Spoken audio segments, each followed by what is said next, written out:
Ever experienced the sunrise paradox? You know, when you trek all the way for a perfect sunrise and get nothing. But when you're just trying to survive another workday, the sky puts on a legendary show right outside your window. So, how can we hack the system and finally catch these elusive, beautiful skies? All right, before we spill the secrets, let's take a quick detour to solve a universal head-scratcher. Why on earth is the sky blue? Centuries ago, Isaac Newton demonstrated through his famous prism experiment that sunlight is not pure white, but is actually composed of a spectrum of different colors. Let's imagine sunlight as a grand armada of differently colored ships. Now, each ship has a different hull size, representing its wavelength. Red light, with the longest wavelength, is like a mighty cruiser, stable and unshakable.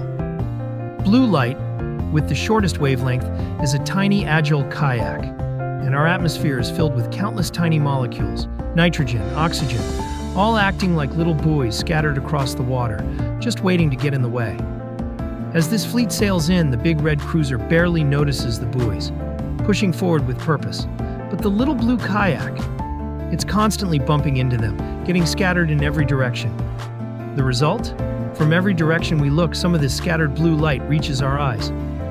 That's why the sky appears blue. Now, take this logic to the extreme.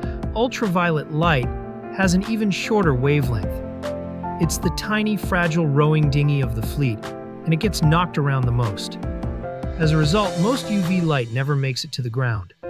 But at noon, it's a different story. The sun is directly overhead, so the light performs a vertical drop through the atmosphere. It's like taking an express lane. For the UV dinghy, this means a much quicker trip with far fewer collisions. As a result, a powerful dose of UV radiation makes it straight to the ground. That's why UV intensity can skyrocket to be over 10 times stronger at noon than morning or afternoon. The key takeaway? To protect our skin, avoid being outdoors for extended periods, right in the middle of the day, when the sun's rays are most intense. Schedule running for the morning or late afternoon to avoid the brunt of the sun's attack. The light at dawn and dusk, in contrast, is far gentler. With the sun low in the sky, its rays must take a far longer oblique path through the atmosphere. It's a marathon, and the small, weak vessels, the blue kayaks and UV rowing dinghy, drop out of the race early, scattered into oblivion. The only light that makes it, pushing through to the finish line, is from the big, resilient ships, the reds and oranges. This is why, at the golden hours, the world is bathed in red and orange. This final filtered light is the sky's paint. But just having the paint isn't enough. Imagine this. On a crystal clear day, all that beautiful red light has nowhere to go. It just lights up a thin band of sky near the horizon. It can look a bit lonely and, honestly, a little underwhelming just hanging out there all by itself. This is where clouds, the sky's magnificent projection screen, make their grand entrance. Lower clouds act like small canvases, reflecting a limited amount of light. But if we're lucky enough to have high-altitude clouds, like cirrus or altocumulus, they act like a vast IMAX canvas, catching all the pigments and rendering a spectacular, sweeping display of color across the entire sky. So, what's the ultimate recipe for a guaranteed epic sunset? The golden ticket is, right after a thunderstorm. The rain washes the atmosphere, leaving incredibly clean, transparent air, and often gifts us with some perfect cumulus clouds. This is nature's perfect recipe for unbelievably vibrant colors.